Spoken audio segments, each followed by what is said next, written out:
What is going on, everybody? Welcome into the Fantasy Alarm Sports Talk live stream. I'm Howard Bender. With me, the original Mocha Joe, Adam Ronis. What's up, Ronis? How you doing today? Doing good, man. How about you? You know what? I'm hanging in there right now. You and I got to go over the NFL lines together last night on the Ante Up podcast, and people can go check that out. As well. We've been talking NFL the entire week long. It's finally here upon us, and it's time to get down and dirty with some DFS talk. Now, let me ask you this. As far as this goes for you, 3 games on Saturday, 3 games on Sunday. I'm doing a DFS playbook for each day. I'm not doing an all-in-one, especially with all the COVID stuff that we're seeing with the Browns and we're seeing with other teams right now. It's a little unnerving for me.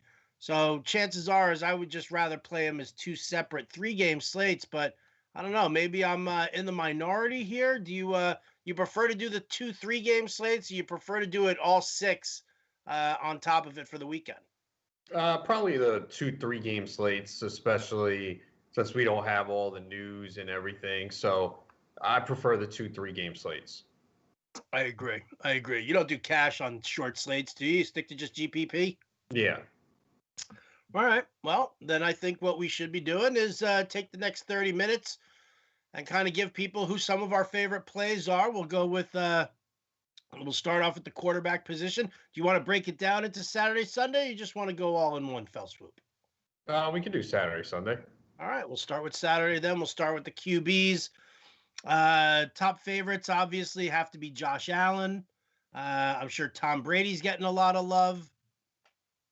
I'm trying to find, where to tilt beyond that as far as I'm having a hard time trusting Russell Wilson, even though he's at a discounted price. Jared Goff's got the thumb issue, and there's really not a whole hell of a lot of upside when you're looking at guys like Phillip Rivers or Alex Smith. But do you stay with those top 2 guys, or do you look to pivot elsewhere? Yeah, I'm going to stay with the top 2 guys. Obviously, Josh Allen's just playing great. We know he has that rushing upside. Brady has a tough matchup against Washington, but he easily could put up passing numbers and multiple touchdowns. And I guess Rivers would have to be the third one. The game total is 51.5, and they are underdogs, so he might have to pass a little bit more. Now, he hasn't been doing much lately, passing-wise. We haven't seen many big games, but it's certainly possible he can get 2 or 3 touchdowns, and that's kind of what you're hoping for. And you get him at a cheap price, so he would be the third guy. Give me your thoughts here on Jared Goff, because it's Goff and Rivers are the 2 that I'm kind of wavering on here. And the only reason that I say Goff is that the Rams are going to try and run hard with Cam Akers. They're going to have to do that. They're going to have to protect his thumb. They're going to have to, hopefully open up to get a little play action there. Thoughts on Goff as possibly like a contrarian play, or are you too concerned about the injury? I'm too concerned about a lot of things. The injury, the ineptitude of the offense, the improvement of the Seattle defense, the divisional game, the low game total of 42. These teams have met twice, 20-9, 23-16. So there's contrarian and there's stupid. I think Goff is stupid. Don't listen. Stop sugarcoating it, Adam. Tell it like it is. Like, you always kind of beat around the bush like this. And I think that you need to just kind of be direct, please. Be direct. All right. So Saturday QBs, you're lingering on the top 2. And if by some chance you wanted to go not contrarian, but pay down a little bit, then Rivers is your guy. Yeah, and look, I know it's only 6 teams on the slate, and you want to try and be different. Do it elsewhere. Josh Allen is just like, the floor is just so high for him, even if he has a bad game. And we know that the Colts defense is good, but it's not a shutdown defense. You're not scared of it. So I just play Josh Allen most of the time and be different elsewhere. Okay, definitely makes a whole lot of sense there for sure. All right, let's stay on the Saturday games. Let's talk running backs. Jonathan Taylor, number 1 above all else, and then you've got possibilities when you're looking at Cam Akers, Chris Carson, kind of like J.D. McKissick, to be honest with you. I think the check down situation, if Washington does fall behind. What about guys like Ronald Jones, or I mean, even Zach Moss is a possibility for a touchdown. Yeah, McKissick is the guy that I'm looking at here. The Tampa Bay run defense has been phenomenal this year. They just pretty much shut everyone down. And I think you're going to have to look at, the running backs catching passes. And we know McKissick, especially with Alex Smith on the center, he's going to be getting a lot of targets, especially if they are playing from behind. They are, 9.5-point favorites, underdogs in this game. And we've seen McKissick heavily involved. So they did struggle a little bit more against pass catching running backs. So I think McKissick's in a really good spot, especially on DraftKings, where it's full point PPR at 4,800. I even think Nyheim Hines could be an option as well. If the game goes according to plan, if you think Buffalo is going to have the lead, maybe we see a little bit more Hines in there again in PPR formats. You could see him get double digits there. So that's another one. And I guess Ronald Jones, not terrible either at his price. Akers is going to get a huge workload. You know that. I mean, they gave him 21 carries last week, coming off a high ankle sprain. I know he wasn't very productive, but they're definitely going to run the football here against Seattle. So I think you could look at them as well. So would you agree that Taylor is the top guy to use? Yeah, but the salary is kind of high here. I mean, yeah, the floor is very high. I mean, Buffalo hasn't been great against the run. So, yeah, he'd be the top guy. And then you could mix in one or two of the others. But McKissick is a guy I would try and get in there at 4,800. Yeah, for sure. For sure. Wide receivers, this is where you're going to end up probably with your most value. Obviously, Stephon Diggs is the number one guy. If you've been hating on Jared Goff, as you sound like you are, then neither Woods nor Kupp are really tickling your fancy too much either here. To me, it looks like you've got the Bucs wide receivers and trying to figure out who's going to be the big target there.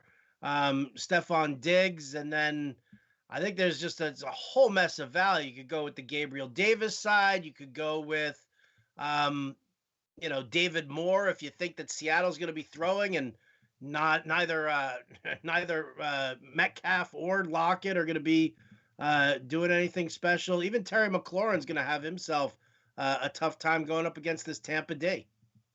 Yeah, I like John Brown, especially if Cole Beasley is out. Brown, I think maybe people forgot about him a little bit. He had a great year last year. Obviously, not as good this year with Diggs coming in as the number one.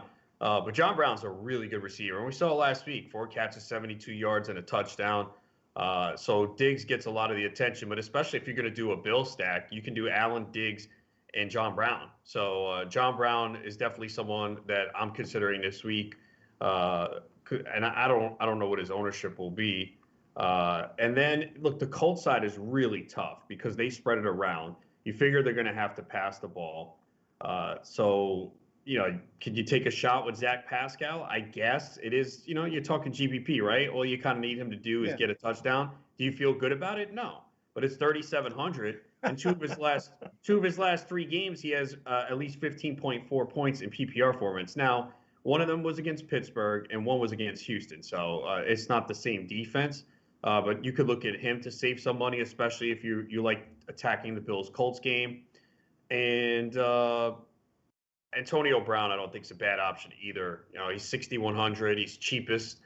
Mike Evans could be a little banged up, but Antonio Brown seems to kind of have developed that rapport with Tom Brady. It's starting to click again. It is Atlanta, Detroit, and Atlanta that he put up the numbers with, and Washington's going to be a little bit tougher, but you could take a look about him to save money. But, yeah, I mean, it's hard not to play Diggs, especially playing Josh Allen. I know Diggs is a little banged up.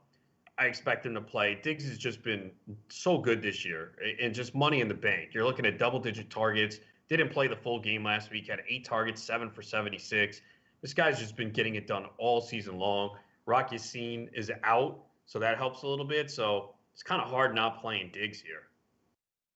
It is definitely hard not to play Diggs. I'm definitely with you on getting him into the lineup there, pairing him up with Allen. Notoriously absent from your mentions there was Chris Godwin. Oh no, I like Godwin. I mean, can you pay up for him? Is the question. If you're can, so you might have to go cheap running back. You might not be able to play Taylor if you want to get Diggs, Godwin in. Um, I guess it's no. I guess it's possible. You have to go cheap, like maybe getting in a Pascal, maybe I can't. Josh Reynolds. I mean, Oh, right? We I don't don't. know. I don't know if you want to do that. I I'm mean, just saying, like you're looking in that range, though, right? Isaiah McKenzie, right? If Beasley's out, look, it's not chasing last week. He's not going to get 3 touchdowns again, okay? And he's not going to get 9 targets. But at 3,300, you really don't need much. Again, the Bills are a pass-first offense. They don't run the football. I don't expect that to change this week. So if Beasley's out, maybe McKenzie's a guy you fit in. But how many Bills do you want? I think we want Allen and Diggs. I'm liking John Brown too. So, but you're probably going to have to go cheap in there if you're trying to get Jonathan Taylor, Josh Allen, and Diggs in. all right. Well, you know what? I mean, I'm gonna take a look right now. I'm assuming you're quoting DK prices, right? Correct. Okay. So if you're quoting DK prices, then I'm gonna see if I can't build a little bit of a lineup here on DraftKings and see what we've got for this here. It's very it's actually might not be as tough as you think here so far, Adam. I Um, put I put something in. I put Allen, McKissick, Taylor, Diggs, Godwin, Brown, Logan Thomas, and Washington's defense in. It leaves you with 3,100 for a flex. Oh, see, I went even a different route here. I skipped the Taylor aspect of it. That's what I'm saying. But that goes back to what I said before. If you want to get those receivers in with Allen, you're probably going to go after cheaper running back, which means no Taylor, which I'm fine with. You can put in, you Sure. can go Akers or even Carson. I mean, Carson's 5,900. Again, very difficult matchup. He has not been great, but he's going to get volume, and all you really need him to do is find the end zone. So, I mean, yeah, you can go with a McKissick Akers combo, and then you're able to get the receivers, tight ends you want. I mean, tight ends another question we can get to because you got Logan Thomas at 4,900, who I think a lot of people are going to play. He's obviously getting huge volume, but you could also go Gronk at 3,900. Now, Gronk is very touchdown dependent, but he Hmm. does go deep down the field. Brady takes shots deep down the field, and you save 1,000. But also, and it is a GPP we're talking about, so you want the upside, and he could easily score a touchdown. I mean, I don't know what other tight end you really like here. Um, well, I mean, to be perfectly honest, I kind of like. I mean, aside, Logan Thomas is definitely the top guy. I kind of like Tyler Higbee. Um, this week, I think that if the Rams can establish the play action, right? If they can run hard with Akers and they can establish the play action, you're looking for a short passing game.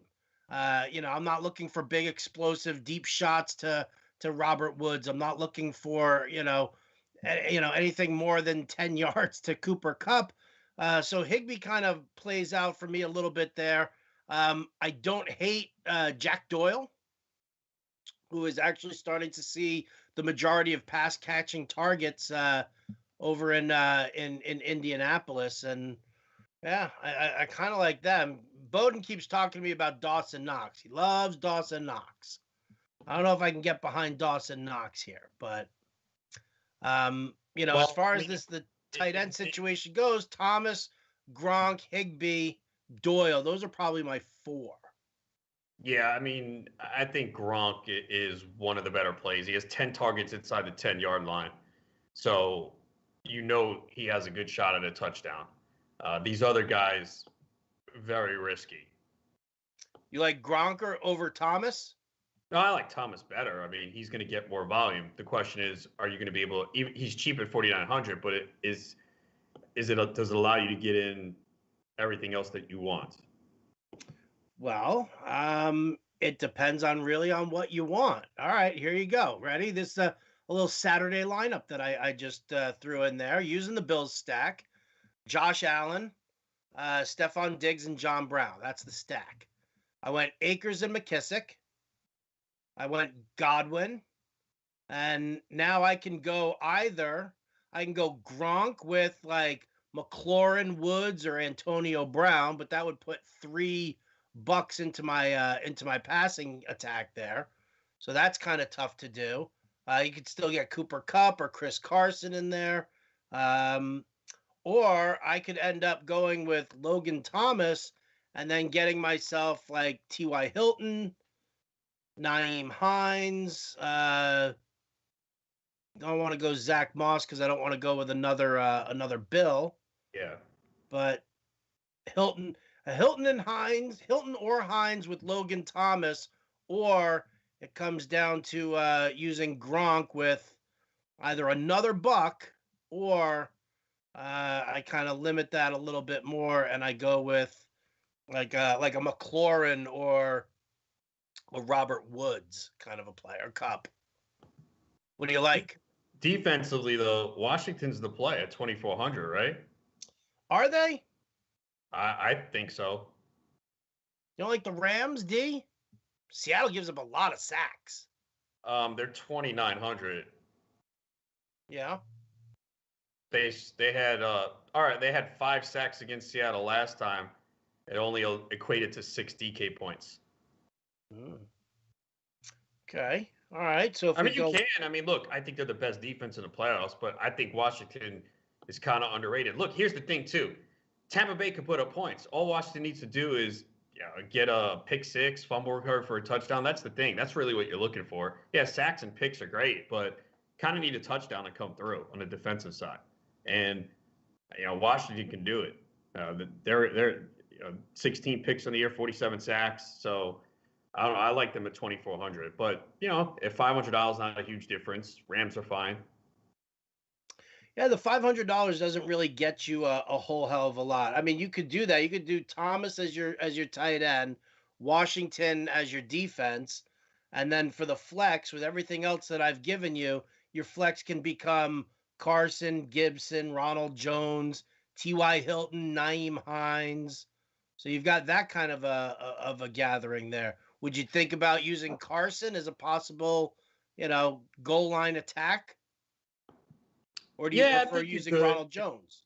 Yeah, it doesn't feel good with Carson, but he could score a touchdown. He hasn't scored in 3 weeks, though. But, yeah, I mean, he can. It's not a tough matchup, and I don't think he's going to get high ownership. I think people are going to stay away from that game. You're not going to see high ownership on that game. Smart or stupid to invest there, then? That's the question.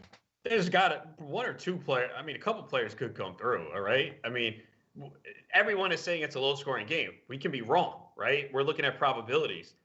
So everything on paper says that the game should be low-scoring, but we could be wrong, and maybe you get a big game. Maybe Tyler Lockett has a big game, although they priced him more than Metcalf, which is interesting because obviously Metcalf has the tougher matchup with Jalen Ramsey. Yeah, but you look at what Lockett's done against the Rams also, and it's just as pathetic as what Metcalf's done. Like his 2 games against the Rams this year have been cockapoo also. Yeah, I mean, one was okay, 5 for 66 in PPR. It's not going to win you anything at that price.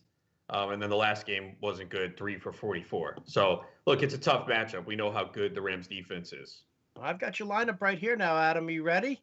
Yeah, let's hear it. You should probably get a pen and paper here because this might be this might win you the million.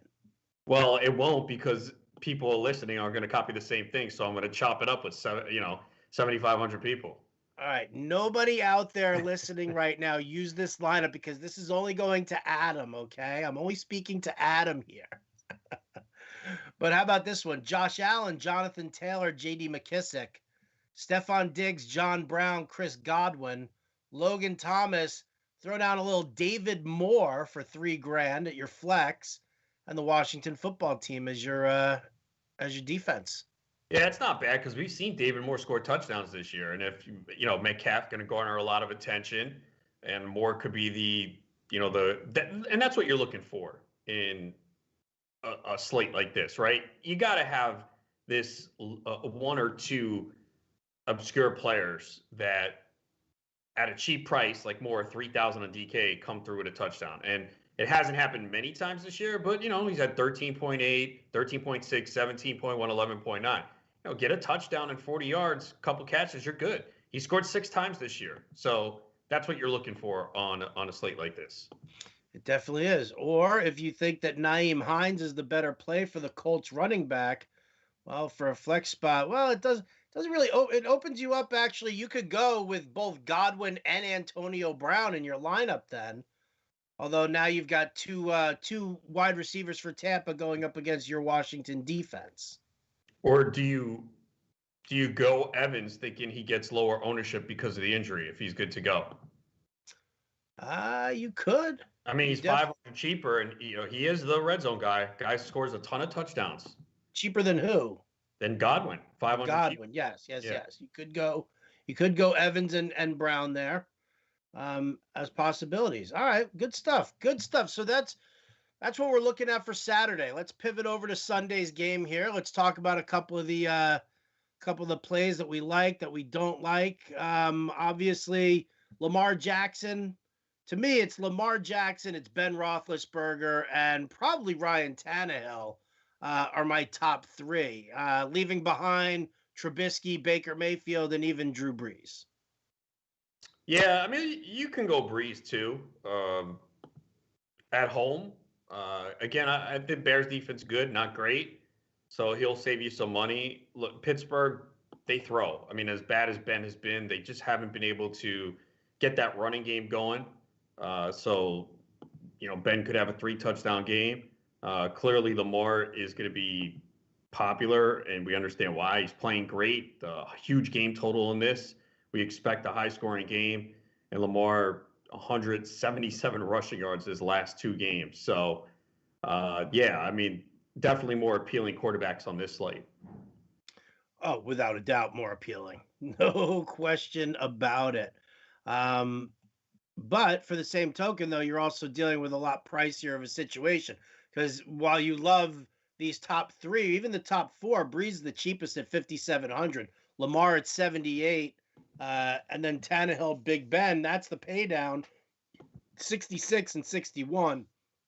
Excuse me, on DraftKings. So it's tough to it's easier to build a nice thick lineup if you're going to go with Tannehill or Big Ben as opposed to Lamar. But I mean, how do you fade Lamar?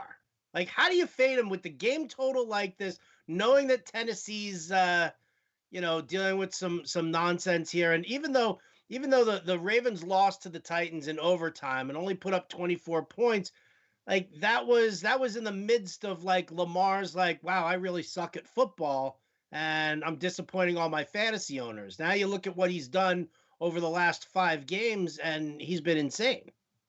Yeah, and also Tennessee doesn't generate a pass rush. They're not good in the secondary, so Lamar's either going to have time to find receivers wide open, or he's going to see lanes to take off and run. So clearly a great spot for him, and you want to try and get him in if you can, but this is definitely the tougher slate because you have a lot of better options to choose from, and a lot of it stems from that Tennessee-Baltimore game, which everyone wants a piece of.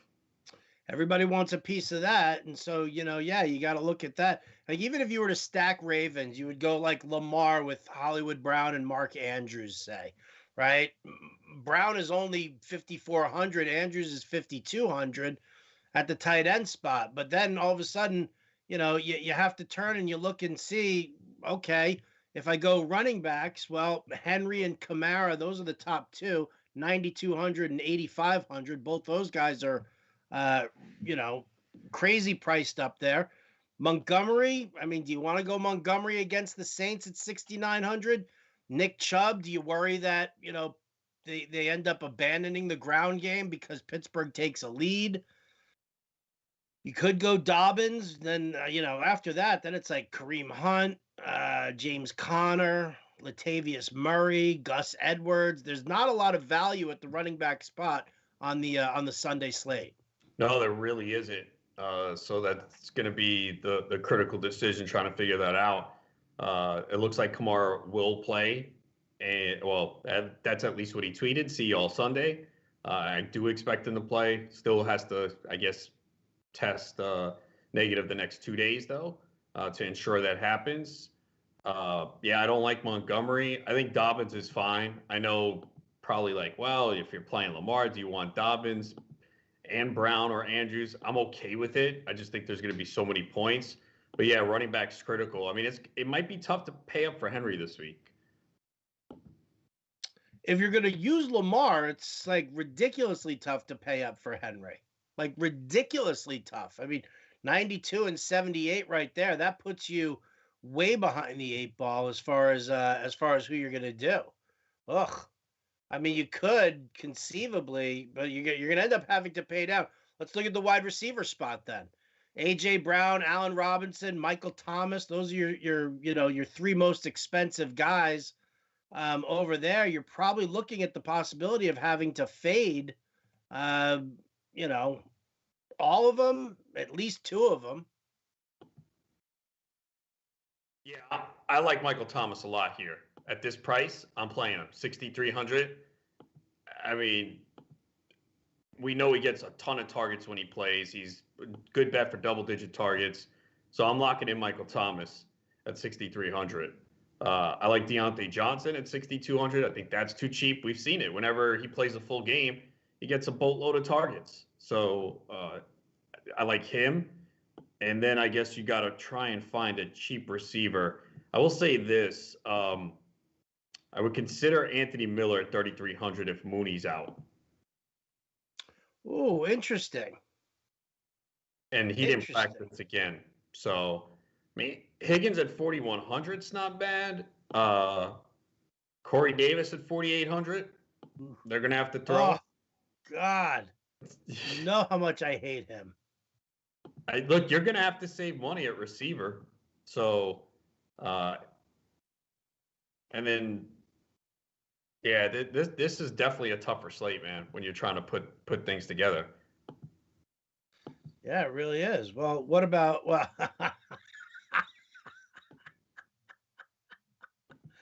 oh, decisions. I could go, you could go with Batson, who's going to be the slot receiver against a banged up Marlon Humphrey for Tennessee as a $3,000 pay down there with that situation.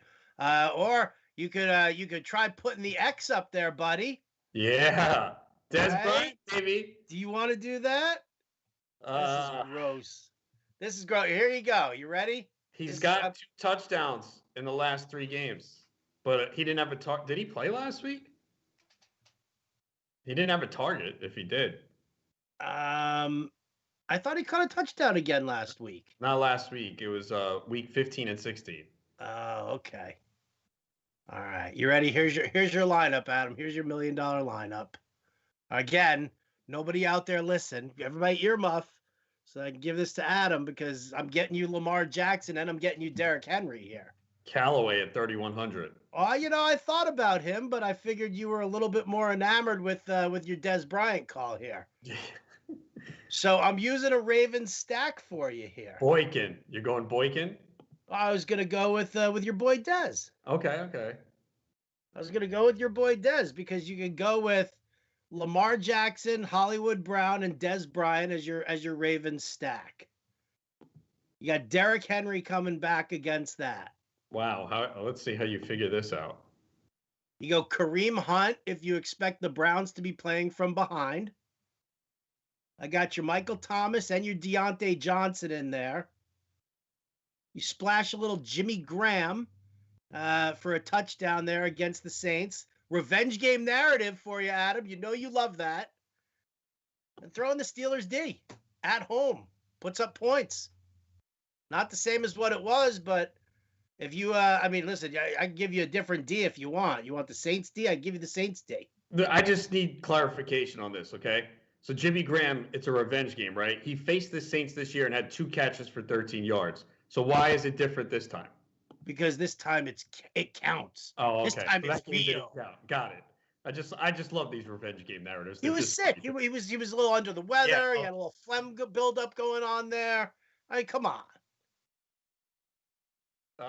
Let's see. Isn't Cleveland going to be short a receiver too? Is Peoples-Jones going to play?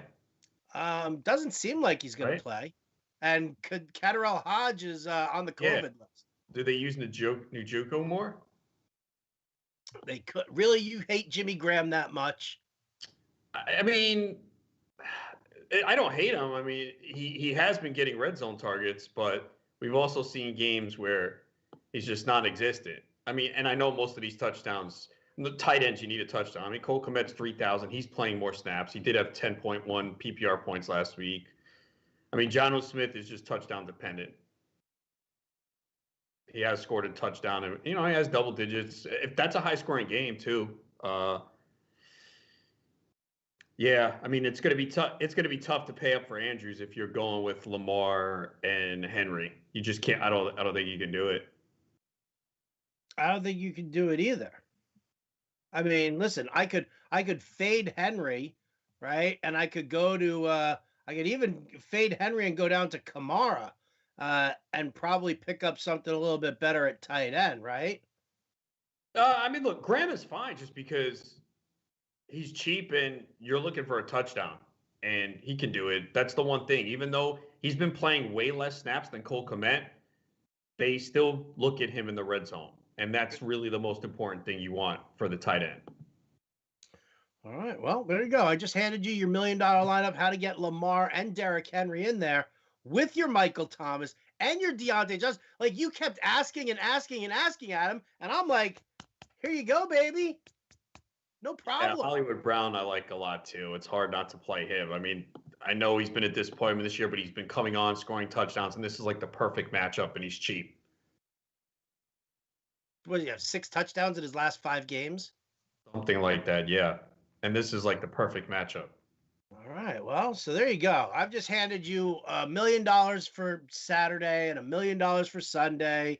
Don't forget to tip your bartender, my friend, right? So I can keep affording my my rowdy energy drinks here, right? Leave me in the lifestyle I've grown accustomed to. You'll like these, Adam. No sugar. Good for the keto diet.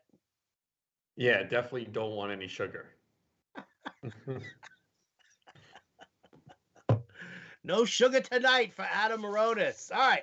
Well, that's going to do it for us here today. We've kind of laid out the blueprint for you here on which way to go. Now, I'm going to have a playbook that posts in actually a couple of hours here for the Saturday slate.